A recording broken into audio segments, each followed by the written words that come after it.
दोस्तों स्वागत है आपका बिहार न्यूज़ में। दोस्तों मैं हूं फिरदौस गनी और आप देख रहे हैं केडीवी लाइव। दोस्तों आज हो चुका है 23 मार्च। तो आज की बिहार की टॉप न्यूज़ लेकर आए हैं आपके लिए। तो चलिए दोस्तों स्टार्ट करते हैं आज की पूरे बिहार की टॉप न्यूज़। तो दोस्तों आज बिहार न्यूज़ में सबसे पहले बात करते हैं कि आम आदमी की जेब और रसोई पर एक बार फिर से महंगाई का हमला हुआ है। जहां मंगलवार को पेट्रोल डीजल की बड़ी कीमतें जारी हुई है, तो वहीं रसोई गैस में भी आग लग गई है। जानकारी के मुताबिक घरेलू एलपीजी सिलेंडर के दाम में 50 रुपये की बढ़ोतरी हो गई है। घरेलू एलपीजी सिलेंडर के रेट 6 अक्टूबर 2021 के बाद बढ़े हैं।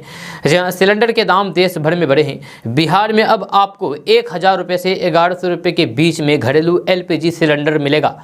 जानकारी के मुताबिक कि पेट्रोल और डीजल के दामों में बढ़ोतरी के बाद अब घरेलू रसोई गैस के दाम भी बढ़ाए जा रहे हैं। पीटीआई के अनुसार घरेलू रसोई गैस की कीमत में 50 रुपये की बढ़ोतरी की गई है, यानी कि अब आपको एक सिलेंडर के लिए 50 रुपये अधिक चुकाने होंगे।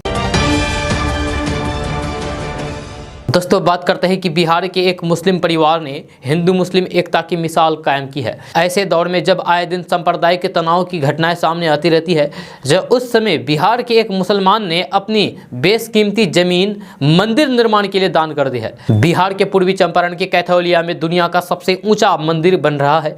इसे विराट रामायण मंदिर का नाम दिया गया है। मंदिर निर्माण की जगह के पास ही एक मुस्लिम परिवार की जमीन आ रही थी। जब उन्होंने जाना कि उनकी जमीन का हिस्सा मंदिर निर्माण परिसर के पास है, तो फिर उन्होंने सामाजिक सौहार्द की मिसाल कायम करते हुए अपनी पूरी जमीन दान करने की घोषणा कर दी। कैथौलिया गांव के जमींदार इश्तियाक अहमद खान ने पूर्वी चंपारण जिले के कैसरिया निबंधन कार्यालय में अपनी 23 कट्ठा जमीन का दान पत्र विराट रामायण मंदिर को निबंधित कराया है। जहां उन्होंने मंदिर के प्रति अपनी आस्था दर्शाते हुए अपनी जमीन का दान करने की घोषणा की है। आपको बता दूं कि इस जमीन की कीमत लगभग 2.5 करोड़ रुपए है। जहां इश्तियाक अहमद खान का परिवार गुवाहाटी में व्यवसाय करता है। उन्होंने जो जमीन दान की है उसकी बाजार कीमत करीब 2.5 करोड़ रुपए बताई जा रही है। जब विराट रामायण मंदिर का निर्माण पटना के महावीर मंदिर की देखरेख में गतिमान है। महावीर मंदिर न्यास के सचिव आचार्य किशोर कुणाल ने बताया है कि इश्तियाक अहमद खान ने अपनी 23 कट्ठा जमीन मंदिर के लिए दान कर दी है। आचार्य किशोर कुणाल ने बताया है कि इसके पहले भी इश्तियाक खान के परिजनों ने वहां मंदिर निर्माण की प्रक्रिया में खूब सहयोग किया है। दोस्तों बात करते हैं कि बिहार बोर्ड इंटर का रिजल्ट हाल ही में जारी किया जा चुका है, जिसमें इस बार पिछले साल के मुकाबले अधिक संख्या में छात्र पास हुए हैं और अच्छे नंबरों से पास हुए हैं। परंतु कुछ छात्र का रिजल्ट अच्छा ना रहा और कुछ छात्र अपने रिजल्ट से खुश नहीं है। इसलिए बिहार बोर्ड के द्वारा स्क्रूटनी के लिए आवेदन करने का विकल्प उपलब्ध कराया जा चुका है। आप अपनी कॉपियों की रीचेकिंग यानी कि स्क्रूटनी करा सकते हैं। बोर्ड आज यानी कि 23 मार्च से लिंक एक्टिव कर देगा। लिंक एक्टिव होने के बाद छात्र कॉपियों की रीचेकिंग यानी कि स्क्रूटनी के लिए अप्लाई कर सकते हैं। ऐसे में जो छात्र अपने रिजल्ट से खुश नहीं है, वो स्क्रूटनी के जरिए अपनी कॉपियों की रीचेकिंग की जांच कर सकते हैं। स्क्रूटनी के लिए आवेदन की तारीख 30 मार्च 2022 तक ही है। स्क्रूटनी आवेदन करने के लिए सबसे पहले आधिकारिक वेबसाइट biharboardonline.gov.in पर जाएं। दोस्तों बात करते हैं कि बिहार दिवस समारोह चल रहा है। जब बिहार का इतिहास बहुत पुराना है, लेकिन 1912 में बंगाल की विभाजन के कारण बिहार एक स्वतंत्र राज्य के रूप में अस्तित्व में आया।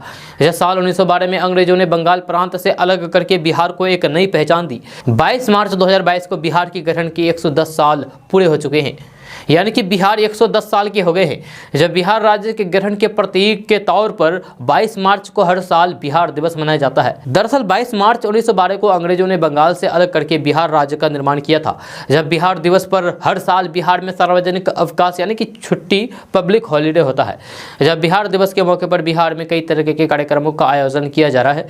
इस साल बिहार के सभी जिलों में जल जीवन हरियाली थीम पर आधारित समारोह का आयोजन किया गया है। बिहार भारत के पूर्व भाग में स्थित एक विशेष राज्य है, जो कि ऐतिहासिक दृष्टिकोण से भारत का बड़ा केंद्र है।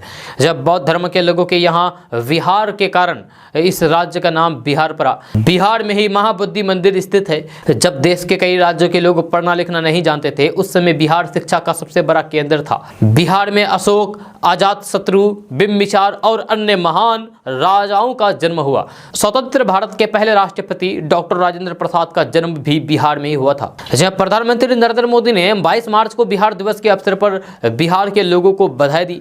जहां प्रधानमंत्री नरेंद्र मोदी ने कामना करते हुए कहा है कि बिहार विकास के नए नए कीर्तिमान स्थापित करता रहा है। जब पीएम मोदी ने ट्वीट करते हुए कहा है कि बिहार के सभी भाइयों और फिर बहनों को बिहार दिवस की हार्दिक बधाई। मेरी कामना है कि ऐतिहासिक और सांस्कृतिक विरासत से समृद्ध ये प्रदेश विकास के नए नए कीर्तिमान स्थापित करता रहे। वहीं राष्ट्रपति रामनाथ कोविंद ने भी बिहार दिवस पर हार्दिक बधाई एवं शुभकामनाएं देते हुए कहा है कि बिहार का एक गौरवशाली अतीत और समृद्ध सांस्कृतिक विरासत है, जहां यहाँ के कर्मठ एवं प्रतिभाशाली लोगों ने देश के विकास में महत्वपूर्ण योगदान दिया है। और दोस्तों बात करते हैं कि बिहार में प्रदूषण की मात्रा लगातार बढ़ती ही जा रही है। जब बिहार में वायु प्रदूषण की स्थिति कितनी ज़्यादा खराब है, इसका अंदाजा इसी बात से पता लगाया जा सकता है कि सबसे ज़्यादा प्रदूषण वाले टॉप 10 शहरों में 6 शहर बिहार के हैं, जबकि 4 शहर एनसीआर दिल्ली के शहरों में हैं। सीवान और मुंगेर पहले और दूसरे नंबर पर है, जबकि गाजियाबाद तीसरे और दिल्ली 5वें स्थान पर है। राजधानी दिल्ली और एनसीआर क्षेत्र के बाद बिहार में सबसे ज़्यादा तेजी से प्रदूषण बढ़ रहा है। विज्ञान एवं पर्यावरण केंद्र द्वारा जारी हालिया रिपोर्ट का दावा है कि इस बार जाड़े के समय बिहार के सीवान जिला प्रदूषण के मामले में नंबर 1 पर रहा है। यहाँ पर प्रदूषण का स्तर गाजियाबाद से भी ज्यादा दर्ज किया गया है। देश भर में सबसे ज्यादा प्रदूषण के लिए दिल्ली एनसीआर का नाम ही लिया जाता है, लेकिन अब बिहार के शहर इस मामले में दिल्ली एनसीआर को पछाड़ते दिख रहे हैं। दोस्तों बात करते हैं कि बड़ी खबर झारखंड के रांची से है, जहां चारा घोटाले से जुड़े एक केस में सजा काट रहे आरजेडी सुप्रीमो लालू प्रसाद यादव की तबीयत फिर से बिगड़ गई है। लालू प्रसाद यादव का क्रेटीन लेवल हाई हो गया है। लालू के बिगड़ते स्वास्थ्य को देखते हुए दिल्ली एम्स से रेफर करने को लेकर के अर्जी लगाई गई है। लालू प्रसाद के परिवार की तरफ से रिम्स मेडिकल बोर्ड के अध्यक्ष अर्जी लगाई गई है, जिस पर रिम्स बोर्ड आज ही निर्णय लेगा। लालू प्रसाद यादव को रांची से दिल्ली जाने के लिए भोला यादव पटना से रांची के लिए रवाना हो गए हैं। जहां पटना एयरपोर्ट पर मौजूद भोला यादव ने लालू प्रसाद यादव के स्वास्थ्य को लेकर के एक न्यूज चैनल से बातचीत की है। दोस्तों बात करते हैं कि काफी दिनों से जिसका डर था आखिर वही हुआ है। जहां करीब 4 महीने के बाद पेट्रोल डीजल की कीमतों में इजाफा हुआ है। जब बिहार में इनकी कीमत रिकॉर्ड ऊंचाई पर पहुंच गई है, इस साल की सबसे ज़्यादा कीमत हो गई है। जब सोमवार को पेट्रोल 107 रुपये 97 पैसे की दर से बिक रहा था, जो मंगलवार को 108 रुपये 41 पैसे हो गया। जब वही डीजल 93 रुपये से बढ़कर के 93 रुपये 42 पैसे पर पहुँच गया है। जब पटना में पेट्रोल 106 रुपये 44 पैसे और डीजल 91 रुपये 59 पैसे की दर से बिक रहा है। जहाँ कई अन्य जिलों में इनकी कीमतों में मामूली उछाल आया है। वहीं रसोई गैस की कीमतों में 50 रुपये का इजाफा कर दिया गया है। जानकारी के अनुसार दरभंगा में पेट्रोल 106 रुपये 61 पैसे जबकि डीजल 91 रुपये 73 पैसे की दर से बिक रही है। वहीं मुजफ्फरपुर में ये 106 रुपये 83 पैसे और 91 रुपये 94 पैसे हैं। उधर भागलपुर में पेट्रोल 106 रुपये 93 पैसे तो डीजल 91 रुपये 75 पैसे हैं। जानकारी के लिए आपको बता दूं कि देश की 3 प्रमुख कंपनी HPCL, BPCL और IOC प्रतिदिन सुबह 6 बजे के बाद पेट्रोलियम की कीमतें जारी करती है। जहां नई कीमतों की जानकारी इनकी वेबसाइट पर भी रहती है। यदि आप चाहे तो मोबाइल पर SMS करके भी कीमत की जानकारी ले सकते हैं। जहां इसके लिए मोबाइल नंबर है 9224992294। जहाँ इस पर SMS भेजना होगा। यदि आप अपने शहर की पेट्रोल डीजल की कीमत जानना चाहते हैं तो फिर इस नंबर पर RSP लिखने के बाद स्पेस दें, फिर पेट्रोल पंप का कोड लिख करके भेज दें। उसके बाद आपको पेट्रोल डीजल की कीमत की जानकारी SMS के द्वारा मिल जाएगी। दोस्तों बात करते हैं कि बिहार में जहरीली शराब से कई जिलों में लगातार लोगों की जान चली जा रही है। वहीं दूसरी तरफ भागलपुर के गोपालपुर विधानसभा सदस्य गोपाल मंडल ने एक बार फिर से विवादित बयान दिया है कि जहरीली शराब जनसंख्या नियंत्रित करती है। आपको बता दो कि विधायक जी किसी न किसी बात को लेकर के अक्सर सुर्खियों में बने रहते हैं। वहीं एक बार फिर से विवादित बयान देते हुए उन्होंने कहा है कि 32 मौत हो कि 50 मौत हो, जब सरकार ने शराब पूरी तरीके से प्रदेश में बंद कर दिया तो फिर लोग शराब पीते क्यों हैं। विधायक ने शराब कारोबार में पुलिस पदाधिकारी से लेकर के निचले पदाधिकारी तक के मिली भगत होने की बात कही है। उन्होंने कहा है कि भागलपुर में शराब के कारोबार फल फूल रहा है। यदि थाना के थाना प्रभारी चाह लेगा तो फिर शराब नहीं पिएगा, या शराब का एक बूंद भी नहीं बिकेगा। उन्होंने प्रशासन से लेकर के माफिया तक की मिली भगत होने की बात कही है। साथ ही साथ ये भी बताया है कि सरकार लगातार प्रशासन को आदेश देती है, लेकिन वरिष्ठ पदाधिकारी सरकार के आदेश को निचले पदाधिकारी को आदेश देता ही नहीं है। यदि आदेश निचले अधिकारी तक आता तो फिर निचला अधिकारी उसको अमल में नहीं करता है। दोस्तों बात करते हैं कि पटना में धोखाधड़ी और साइबर क्राइम की घटनाएं बढ़ती जा रही है। ताज़ा घटना पटना के मनेर का है, जहां चिटफंड कंपनी के माध्यम से करोड़ों की ठगी कर लिए जाने का सनसनीखेज मामला सामने आया है। ये कंपनी भोली भाली महिलाओं को झांसा देकर के बेटियों की शादी में सहयोग करने के नाम पर करोड़ों रुपए का चूना लगाया है। ठगी की शिकार महिलाएं और कंपनी के सभी एजेंट जब चिटफंड कंपनी के संचालक के आवास पर पहुंची, तब संचालक के परिवार वालों ने जान से मारने की धमकी देते हुए उन्हें भगा दिया। सोमवार की देर रात काफी संख्या में महिलाएं इस मामले को लेकर के मनेर थाना पहुंच गई और हंगामा करना शुरू कर दिया। मिली शिकायत के अनुसार शेरपुर के एक शख्स द्वारा ह्यूमन लोक सेवा समिति नामक चिट फंड कंपनी बना करके पटना के पालीगंज, नौबतपुर, बिहेटा के अलावा मेहंदिया, कुर्था के साथ साथ रोहतास, जहानाबाद, गया, आरा के और झारखंड के भी कई जिलों में कार्यालय खोले गए हैं। ये चिट फंड कंपनी अपनी महिला एजेंट के माध्यम से ये कहकर 1100 रुपये जमा करवाती थी कि बेटी जब 18 साल की हो जाएगी तो शादी में 50,000 रुपये की सामग्री कंपनी की तरफ से दी जाएगी। सालों से लोगों ने पैसे जमा भी करवाया था। जब कुछ लोगों की बेटी की शादी की उम्र के लायक हो गई, तब शादी के लिए उन्हें पैसे की जरूरत पड़ी। मुख्यालय से जुड़े एजेंटों से इन लोगों ने जब संपर्क साधा और शादी के लिए 50,000 रुपये की सामग्री की मांग की, लेकिन उन्हें कुछ भी नहीं मिला। इसके अलावा अलग अलग शाखाओं में काम करने वाले एजेंटों का भुगतान भी चिट फंड कंपनी ने बंद कर दिया था। इसके बाद सभी महिला एजेंट और महिलाओं के संचालक के घर पर दबिश दी, लेकिन उनके साथ दुर्व्यवहार करके भगा दिया गया। दोस्तों बात करते हैं कि बिहार के पटना, बक्सर, सिवान, सारण, किशनगंज, अररिया, पूर्णिया, कटिहार, सुपौल, मधेपुरा समेत कई जिलों में तेजी के साथ गर्मी बढ़ रही है। मौसम वैज्ञानिकों के अनुसार इन जिलों का तापमान पिछले 24 घंटे में सबसे ज्यादा बढ़ा है, जिससे इन जिलों में गर्मी की तेज शुरुआत हो रही है। खबर के अनुसार बिहार के अलग अलग हिस्सों में तापमान में वृद्धि का कारण पश्चिमी दिशा से आ रही गर्म हवा है। इस हवा के कारण इन जिलों के तापमान में लगातार वृद्धि देखने को मिल रही है। जब बहुत जल्द यहाँ लू चलने की स्थिति भी उत्पन्न हो जाएगी। आपको बता दूं कि बिहार में आंधी पानी के हालात नहीं बनने से भी पारे में वृद्धि देखी जा रही है। जब बिहार के कई जिलों में तापमान 38 से 40 डिग्री पर पहुंच गया है। ऐसे में लोगों को सावधान रहनी चाहिए, क्योंकि गर्मी से सेहत पर भी असर पड़ सकता है। दोस्तों बात करते हैं कि बिहार राज्य अपने गठन के 110 साल पूरे कर लिए हैं। जब 22 मार्च 1912 को अंग्रेजों ने इसे बंगाल से अलग करके नई पहचान दी थी। जब तब से लेकर के कई साल और आज़ादी के बाद तक बिहार की पहचान में काफ़ी कुछ नया जुड़ता गया। जब बिहार दिवस के मौके पर जानते हैं कि राष्ट्र के प्रतीक चिन्ह जो इस राज्य को उसकी पहचान देते हैं। सबसे पहले बात करते हैं बिहार का राष्ट्र के चिन्ह के बारे में, जो 2 स्वास्तिक से घिरा हुआ बौद्ध वृक्ष है। बौद्ध वृक्ष के आधार पर उर्दू में बिहार खुद है। बिहार के गया जिले में महाबोधि मंदिर का पीपल वृक्ष बोधि वृक्ष कहलाता है। जब 531 ईसा पूर्व में इसके नीचे बैठ करके भगवान बुद्ध को ज्ञान प्राप्त हुआ था। अब बात करते हैं बिहार के राज के पशु के बारे में। तो बिहार का राज के पशु बैल है। जब पुराने दिनों में खेती बैल से ही होती थी। ये बिहार की कृषि प्रधानता का प्रतीक है। बिहार सरकार द्वारा 2013 में इसको संरक्षित करने के लिए बिहार को राज के पशु के रूप में अपनाया गया है। अब बात करते हैं बिहार की राज के पक्षी के बारे में। तो बिहार की राज के पक्षी गौड़िया है। एक समय था जब लोगों की नींद गौड़िया पक्षी की चहचहाहट से खुलती थी। जब प्रदूषण और बढ़ती आबादी के कारण धीरे धीरे इनकी संख्या में कमी आती गई। जब बिहार सरकार ने इसके संरक्षण के लिए 2013 में इसे राज के पक्षी के रूप में अपनाया है। इससे पहले बिहार का राज के पक्षी नीलकंठ था। अब बात करते हैं बिहार के राज के फूल के बारे में।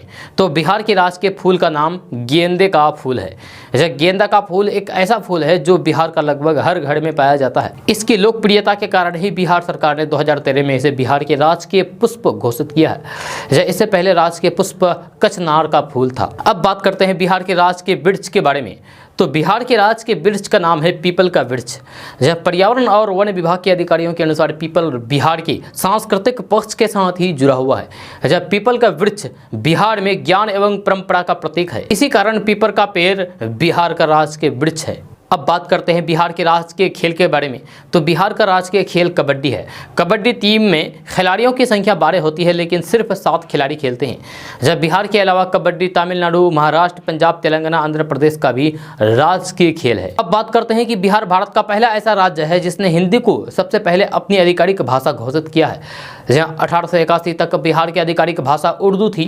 जहाँ इसके स्थान पर बिहार ने हिंदी को अपनाया और उर्दू को बिहार की द्वितीय राजकीय भाषा का दर्जा दिया गया। अब बात करते हैं बिहार के राजकीय गीत के बारे में। तो बिहार का राजकीय गीत मेरे भारत के कंठहार तुझको सत सत वंदन बिहार है। ये गीत कवि सत्यनारायण ने लिखा है। इसका संगीत हरिप्रसाद चौरसिया और शिव कुमार शर्मा द्वारा दिया गया है।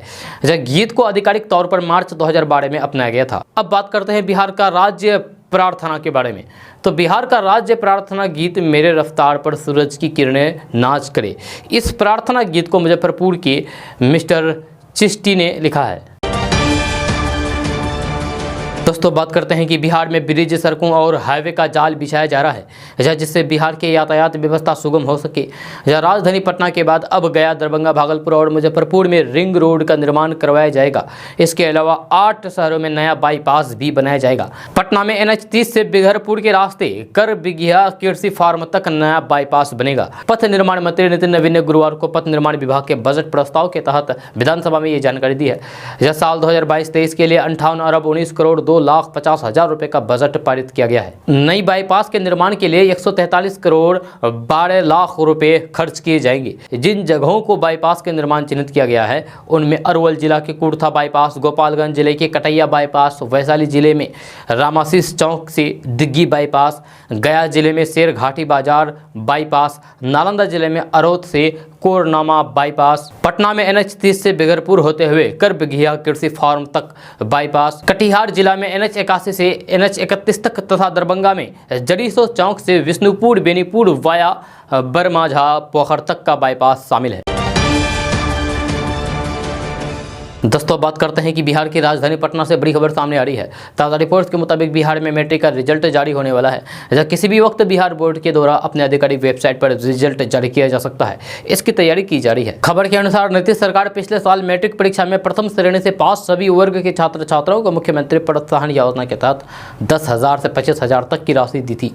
इस साल भी छात्रों को इसका लाभ दिया जा सकता है। आपको बता दूं कि पिछले साल मैट्रिक एग्जाम में 80% या फिर इससे अधिक अंक प्राप्त करने पर 25,000 रुपए प्रोत्साहन राशि के रूप में दिया गया था। वहीं 70% या फिर इससे अधिक अंक प्राप्त करने पर 15,000 तथा 60% या फिर इससे अधिक अंक प्राप्त करने पर 10,000 रुपए प्रोत्साहन राशि दी गई थी। मीडिया रिपोर्ट्स के अनुसार नीतीश सरकार इस साल भी मुख्यमंत्री प्रोत्साहन योजना के तहत 10,000 से 25,000 तक की राशि दे सकती है। इस संदर्भ में रिजल्ट जारी होने के बाद विभाग के द्वारा सूचना जारी किया जाएगा। इसके बाद पैसों की राशि सीधे बैंक अकाउंट में ट्रांसफर कर दी जाएगी।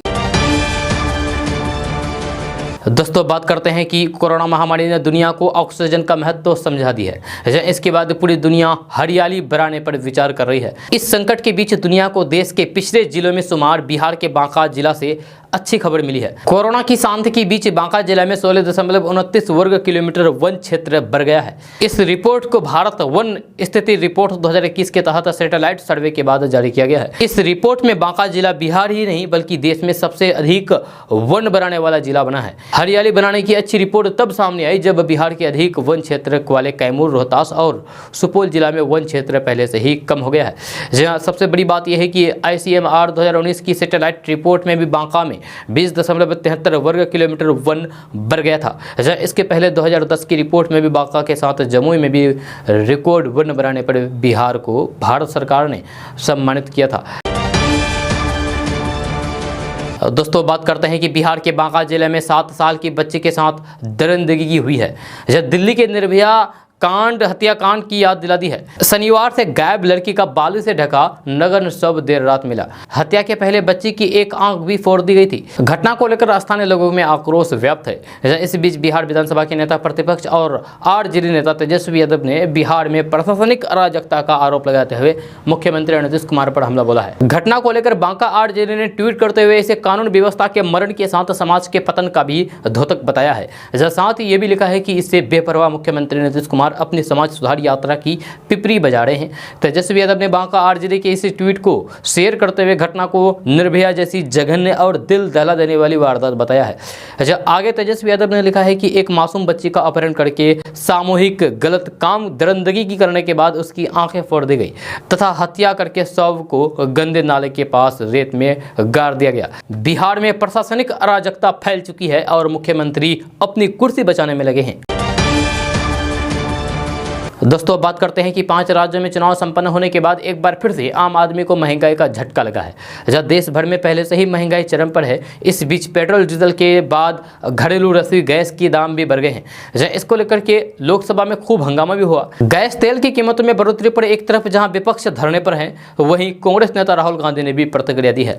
कांग्रेस नेता राहुल गांधी ने ट्वीट करके हुए कहा है कि गैस, डीजल और पेट्रोल के दामों पर लगा लॉकडाउन हट गया है। अब सरकार लगातार कीमतों का विकास करेगी। महंगाई की महामारी के बारे में प्रधानमंत्री जी से पूछिए तो वे कहेंगे कि थाली बजाओ। इधर समाजवादी पार्टी के अध्यक्ष और उत्तर प्रदेश के पूर्व मुख्यमंत्री अखिलेश यादव ने भी गैस सिलेंडर के दाम में वृद्धि को लेकर के सत्तारूढ़ बीजेपी पर निशाना साधा है। उन्होंने विधानसभा चुनाव बीतने के बाद महंगाई बढ़ाने का आरोप लगाया है। समाजवादी पार्टी के प्रमुख अखिलेश यादव ने बीजेपी के नेतृत्व वाली सरकार को कटघरे में खड़ा करते हुए मंगलवार की सुबह ट्वीट किया और लिखा है कि जनता को दिया बीजेपी सरकार ने महंगाई का एक और उपहार। लखनऊ में रसोई गैस सिलेंडर हुआ 1000 के पास और पटना में 1000 के पार। चुनाव खत्म, महंगाई शुरू। वहीं समाजवादी पार्टी के सांसद जया बच्चन ने भी कहा है कि सरकार यही करती आई है। अखिलेश यादव ने अपने कैंपेन के दौरान भी ये कहा था कि लोगों को अलर्ट रहना चाहिए, क्योंकि चुनाव के बाद पेट्रोल, डीजल, गैस के दाम बढ़ जाएंगे। पता नहीं कौन इन्हें बीजेपी को सत्ता में लाया है। दोस्तों बात करते हैं कि समाजवादी पार्टी के राष्ट्रीय अध्यक्ष और आजमगढ़ से सांसद अखिलेश यादव ने लोकसभा की सदस्यता से इस्तीफा दे दिया है। जहां अब वह करहल से विधायक रहेंगे। आपको बता दें कि उन्होंने उत्तर प्रदेश विधानसभा चुनाव में करहल विधानसभा सीट से चुनाव लड़ा था और जीत हासिल की थी। अखिलेश यादव के साथी आजम खान ने भी लोकसभा की सदस्यता से इस्तीफा दे दिया है। वहीं रामपुर सदर सीट से विधायक रहेंगे। इसके बाद से ही उन्होंने या तो सांसद पद से इस्तीफा देना था या फिर विधायक पद से। जहाँ कयास लगाए जा रहे थे कि वे करहल विधानसभा सीट से इस्तीफा देकर के लोकसभा की सदस्यता कायम रख सकते हैं, लेकिन मंगलवार को जिस तरीके से उन्होंने संसद पहुंच करके लोकसभा अध्यक्ष को अपने इस्तीफा सौंपा है, उससे साफ हो गया है कि अब वे प्रदेश की राजनीति में पूरी तरीके से सक्रिय रहना चाहते हैं।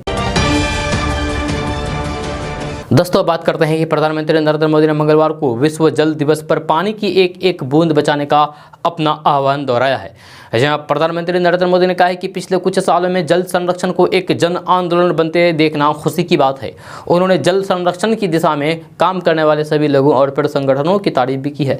जहां प्रधानमंत्री नरेंद्र मोदी ने ट्वीट करते हुए कहा है कि विश्व जल दिवस के मौके पर आइए पानी की एक एक बूंद को बचाने के अपने संकल्प को दोहराएं। हमारा देश जल संरक्षण और स्वच्छ पेयजल तक नागरिकों की पहुंच सुनिश्चित करने के लिए जल जीवन मिशन जैसे कई उपाय कर रहा है। प्रधानमंत्री नरेंद्र मोदी ने कहा है कि पिछले कुछ सालों में देश के सभी हिस्सों में हो रहे अभिनव प्रयास के साथ जल संरक्षण को एक जन आंदोलन बनते देखना खुशी की बात है। मैं उन सभी लोगों और संगठनों की सराहना करना चाहता हूं जो जल संरक्षण के लिए काम कर रहे हैं। प्रधानमंत्री नरेंद्र मोदी ने जल संरक्षण के महत्व और फिर इस संबंध में उनकी सरकार की ओर से किए जा रहे प्रयासों से जुड़ा वीडियो भी ट्वीट करके हुए शेयर की है। दोस्तों बात करते हैं कि बिहार के सरकारी स्कूलों में पढ़ने वाले सामान्य कोटि के हजारों बच्चों के लिए सरकार ने खजाना खोल दिया है। इन बच्चों के बैंक खातों में जल्द ही छात्रवृत्ति के तौर पर मोटी रकम आने वाली है। जब कोविड महामारी को देखते हुए सरकार ने इस बार छात्रवृत्ति भुगतान के लिए 75% उपस्थिति वाला नियम भी शिथिल कर दिया है। मिली जानकारी के अनुसार बिहार सरकार ने राजकीयकृत सहायता प्राप्त प्रारंभिक विद्यालयों में अध्ययनरत सामान्य कोटि के छात्र छात्राओं को छात्रवृत्ति भुगतान की स्वीकृति दी है। आपको बता दें कि आरक्षित वर्ग के बच्चों के लिए सरकार ने पहले ही छात्रवृत्ति की राशि जारी कर दी थी। इस योजना का लाभ वैसे विद्यार्थी को मिलता है जो SC, ST, BC और EBC वर्ग से अलग श्रेणी से ताल्लुक रखते हैं और जिनकी परवरिश आय अधिकतम 1.5 लाख रुपए प्रतिवर्ष है। यह कक्षा 1 से 8 तक के विद्यार्थियों को इसका लाभ मिलेगा। यह शिक्षा विभाग ने चालू वित्त वर्ष में वन टाइम के तहत 75% उपस्थिति की अनिवार्यता शिथिल करके छात्रवृत्ति भुगतान सुनिश्चित करने का आदेश सभी जिलों को दिया है। इसके लिए 9 करोड़ 70 लाख रुपए उपलब्ध करा दिए गए हैं। और दोस्तों अब बात करते हैं कि होली खत्म होते ही सब लोग अपने अपने कामों पर लौट रहे हैं। ऐसे में जैसे होली पर घर जाने वाली भीड़ रेलवे स्टेशनों पर उमड़ी हुई थी, ठीक उसी तरीके से इस समय स्थिति बनी हुई है। जहाँ यूपी, बिहार जैसे राज्यों के लिए घर गए लोग काम पर वापस लौट रहे हैं। लगभग सभी ट्रेनें सीट खचाखच भरी हुई है। जहाँ अगले 1 हफ्ते तक ट्रेनों की सीट वेटिंग लिस्ट पर चल रही है। ऐसे में भारतीय रेलवे होली के बाद भी स्पेशल ट्रेनें चला रहा है ताकि यात्रियों को इस दौरान भी परेशानी का सामना न करना पड़े। रेलवे की यात्रियों से अपील है कि वे ट्रेनों में सीट के लिए दलालों के चक्कर में ना पड़े। किसी भी जानकारी के लिए रेलवे के हेल्पलाइन नंबर 139 पर संपर्क किया जा सकता है। दोस्तों बात करते हैं कि बिहार में शराब पीने और बेचने पर पूरी तरीके से प्रतिबंध है, लेकिन शराब बेचने और बनाने का खेल बिहार में जारी है। जब बिहार में ब्रांडेड कंपनियों की नकली शराब धड़ल्ले से बनाई जा रही है, ऐसे में पुलिस लगातार कानून तोड़ने वालों के खिलाफ कार्रवाई भी कर रही है। इसी क्रम में पटना में चल रहे मिनी शराब फैक्ट्री का पुलिस ने खुलासा किया है। जब मामले में चौंकाने वाली बात यह है कि पुलिस का कहना है कि शराब बनाने के इस खेल में बड़े और नामचीन लोग भी शामिल हैं। जब पुलिस ने मामले में अब तक 4 लोगों को गिरफ्तार किया है, लेकिन पुलिस का दावा है कि जल्द ही बड़े और चर्चित लोगों को भी गिरफ्तार कर लिया जाएगा। शराबबंदी कानून को तोड़ने वाले चाहे कोई भी हो, उसे बख्शा नहीं जाएगा। मिनी शराब फैक्ट्री का खुलासा करने के संबंध में पुलिस ने बताया है कि फैक्ट्री में मात्र 2 मिनट में शराब बनकर तैयार हो जाती थी, जहां होम्योपैथी दवाई बनाने में इस्तेमाल होने वाले केमिकल और मटेरियल का इस्तेमाल करके शराब तैयार किया जा रहा था। जब फिर ब्रांडेड कंपनियों के रेपर लगा करके 50 से 100 रुपये की लागत से बनाई गई शराब की एक बोतल हजारों रुपये में बेची जाती थी। दोस्तों बात करते हैं कि कर्नाटक में शुरू हुआ हिजाब का विवाद अब बिहार तक पहुंच गया है। जहां कर्नाटक हाईकोर्ट के हिजाब पर दिए गए फैसले के खिलाफ पूर्णिया में शहर वासियों ने रैली और विरोध प्रदर्शन का आयोजित किया। रैली में शामिल लोगों ने अरबिया कॉलेज से लेकर के रजनी चौक होते हुए RN शाह चौक तक जाकर के DM को मेमोरेंडम सौंपा। जहां इस रैली में सैकड़ों पुरुष तथा महिलाएं शामिल रही। जहां रैली में शामिल महिलाओं ने एक सुर में कर्नाटक हाईकोर्ट के फैसले पर अपना विरोध जताया है। इस मौके पर रैली में शामिल मुजीबुल हक ने कहा है कि कर्नाटक हाईकोर्ट ने यह फैसला सुनाया है कि हिजाब शरीयत का हिस्सा नहीं है, जबकि मुस्लिम महिलाएं शरीयत में रह करके अपने आप को सुरक्षित महसूस करती है। लेकिन कोर्ट ने कह दिया है कि ये शरीयत का जरूरी हिस्सा नहीं है। इसके विरोध में महिलाएं आवाज उठा रही है। एक संदेश देने की कोशिश की जा रही है कि जो शरीयत ने हमें दिया है उसे छीना नहीं जा सकता है। उन्होंने कहा है कि इस विरोध प्रदर्शन में कोई संगठन शामिल नहीं है, केवल आम लोग शामिल है जिन्हें इस फैसले को लेकर के नाराजगी है। वहीं विरोध प्रदर्शन में शामिल रजिया सुल्ताना ने कहा है कि हिजाब हमारा हक है, इसे कोई अलग करना चाहे तो फिर ये हम बर्दाश्त नहीं करेंगे। उन्होंने कहा है कि ये हमारा अधिकार है और इसे हम लेकर के रहेंगे। दोस्तों बात करते हैं कि बिहार के मैथमेटिक्स गुरु RK श्रीवास्तव से हर कोई भली भांति परिचित है। जी हाँ, RK श्रीवास्तव अब किसी परिचय के मोहताज नहीं है। वर्ल्ड बुक ऑफ रिकॉर्ड में उनका नाम भी दर्ज है।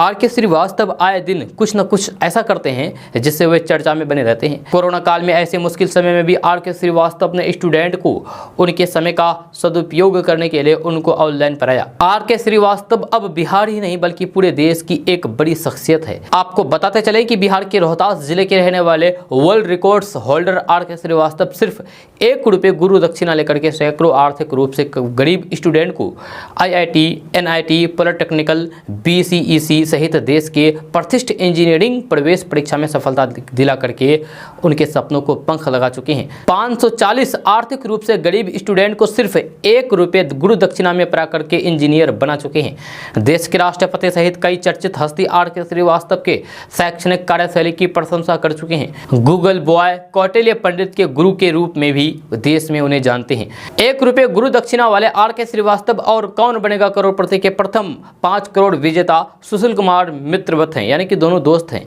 सुशील कुमार और RK श्रीवास्तव के द्वारा देश हित में किए जा रहे कार्य सराहनीय हैं। आपको बता दूं कि हर दिन सुबह शहर के किसी भी मोहल्ले या फिर गांव में कोई परिवार सुशील कुमार का इंतजार कर रहा होता है। सुशील कुमार हर दिन अपनी सफेद स्कूटी पर 2 बड़े थैले लटका करके घर से निकल जाते हैं। एक थैले में चंपा, पीपल, बरगद के पौधे और दूसरे थैले में लकड़ी के बने गोरिया के घोंसले या साथ में कील हथौड़ी।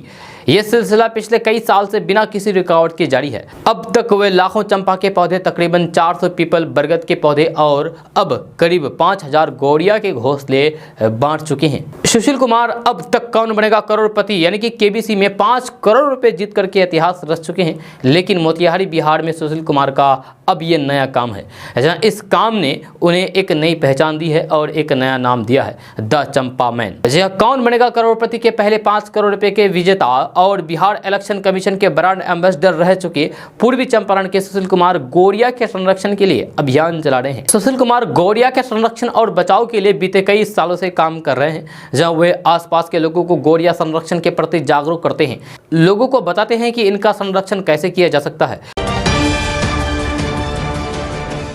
दोस्तों बड़ी खबर गया से सामने आ रही है, जहां चुनावी रंजिश में बिहार के पूर्व मुख्यमंत्री जीतन राम मांझी की भांजी के परिवार पर जानलेवा हमला हुआ है।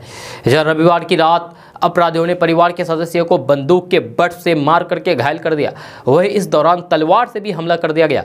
इस हमले में जीतन राम मांझी की भांजी की बेटा और बहू समेत परिवार के 4 लोग घायल हो गए हैं। सभी को इलाज के लिए मगध मेडिकल कॉलेज अस्पताल में भर्ती कराया गया है। जानकारी के मुताबिक बाराचट्टी के महकमपुर गांव निवासी केशरी देवी पूर्व मुख्यमंत्री जीतन राम मांझी की भांजी है और पंचायत सदस्य भी है। जब गांव में होली के बाद स्थानीय झुमटा पर्व का आयोजन किया गया था, जब पूर्व सीएम जीतन राम मांझी की भांजी की बहू घर के बाहर बने शौचालय में गई थी।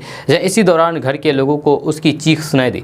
चीख सुनकर के घर के लोग बाहर निकले तो फिर देखा कि कुछ लोग केशरी देवी की बहू को उठा करके ले जा रहे थे। जीतन राम मांझी की भांजी के परिजनों ने जब इसका विरोध किया तो फिर अपराधियों ने अचानक हमला कर दिया। अपराधियों के हमले से बचने के लिए परिवार के लोग इधर उधर भागने लगे।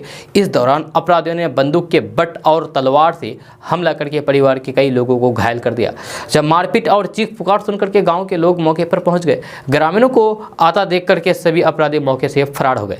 आनंद फानंद में सभी घायलों को स्थानीय अस्पताल में भर्ती कराया गया है, जहां से डॉक्टरों ने बेहतर इलाज के लिए मगध मेडिकल कॉलेज अस्पताल रेफर कर दिया गया है। दोस्तों अब बात करते हैं कि जम्मू कश्मीर के पुलवामा में दहशतगर्दियों ने गंगू गांव में एक बिहारी मजदूर को गोली मार दी। गंभीर हालात में उसे अस्पताल में भर्ती कराया गया है। सुरक्षा बलों ने पूरे इलाके में घेराबंदी कर ली है। वहीं सर्च ऑपरेशन जारी है। जम्मू कश्मीर के पुलवामा में बिहार के रहने वाले मजदूर को दहशतगर्दियों ने गोली मार दी है। जब बिहार के रहने वाले मजदूर विश्वजीत को अस्पताल में भर्ती कराया गया है। 3 दिन में तीसरी बार बाहरियों पर हमला हुआ है।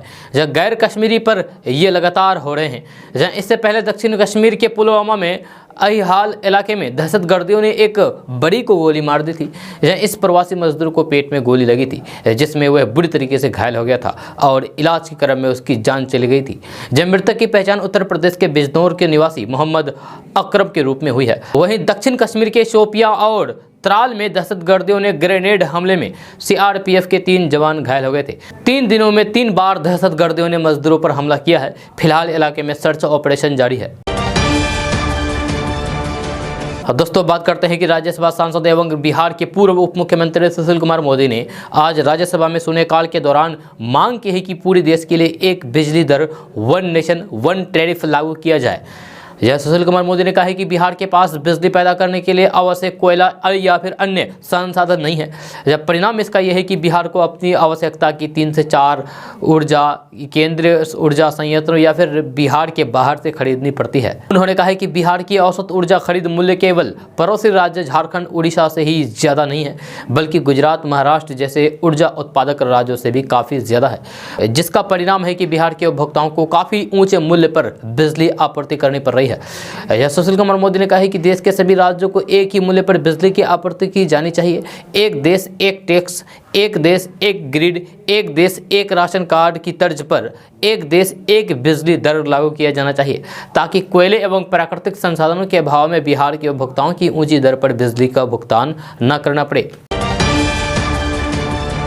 दोस्तों बात करते हैं कि पीएम किसान सम्मान निधि योजना की शुरुआत से लेकर के अब तक इसमें 8 बदलाव हो चुके हैं। कुछ दिन पहले लाभार्थियों को ई-केवाईसी करना जरूरी कर दिया गया है। अब जो बदलाव हुआ है उसके जरिए अपात्र लाभार्थियों से पैसे वसूल किए जाएंगे और साथ ही आप ये जान पाएंगे कि आप जो किस्त उठा रहे हैं उसके पात्र हैं और इसे लौटानी नहीं पड़ेगी।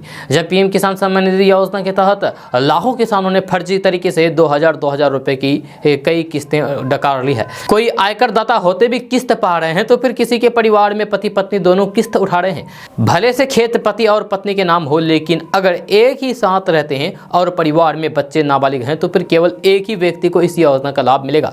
जब सरकार ने ऐसे अपात्रों पर शिकंजा कसने के लिए वसूली का नोटिस भेजना शुरू कर दिया है। कई जगहों पर तो लोगों के जेल जाने की भी नौबत आ गई है। जहां अगर आप जेल नहीं जाना चाहते हैं तो फिर ये गलत तरीके से लिए गए पीएम किसान का पैसा वापस कर दें। इसके लिए सरकार ने पीएम किसान पोर्टल पर एक सुविधा दी है।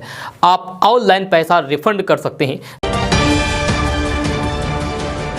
दोस्तों बात करते हैं कि बिहार में होली के दिन कई जिलों में अचानक लोगों की मौत होने के मामले में बिहार पुलिस ने अजीबोगरीब तर्क दिया है, बयान दिया है। पुलिस मुख्यालय के एडीजी जितेंद्र सिंह गंगवार ने कहा है कि बीमारी और अन्य वजहों से लोगों की मौत हुई है, न कि जहरीली शराब पीने की वजह से। भागलपुर, बांका, मधेपुरा, सिवान जैसे जिलों में लगभग 40 लोगों की मौत होली और इसके आसपास हो चुकी है। इस संदिग्ध मौतों के पीछे जहरीली शराब की वजह बताया जा रहा है, लेकिन बिहार पुलिस इसे कतई मानने को तैयार नहीं है। जब बिहार पुलिस की तरफ से जो दलील दी जा रही है उसके मुताबिक स्थानीय प्रशासन ने जो रिपोर्ट दी है उसमें हार्ट अटैक समेत अन्य बीमारियों की वजह से लोगों की मौत के कारण बताया गया है। एडीजी पुलिस मुख्यालय ने कहा है कि भले ही मीडिया में ये खबरें आ रही है कि जहरीली शराब पीने की वजह से लोगों की मौत हुई है, लेकिन स्थानीय प्रशासन से जो रिपोर्ट हमें प्राप्त हुई है वह इसकी पुष्टि नहीं करता है। गंगवार ने कहा है कि कई लोगों की मौत के बारे में स्थानीय प्रशासन ने जांच की है और ये बात सामने आई है कि कुछ लोगों को हार्ट अटैक की वजह से मौत हुई है। कई ऐसे लोग हैं जिनके परिवार वालों ने मौत के बाद पोस्टमार्टम नहीं कराया है और अंतिम संस्कार भी कर दिया है। ऐसे में ये बता पाना बेहद मुश्किल है कि मौत की असल वजह क्या रही।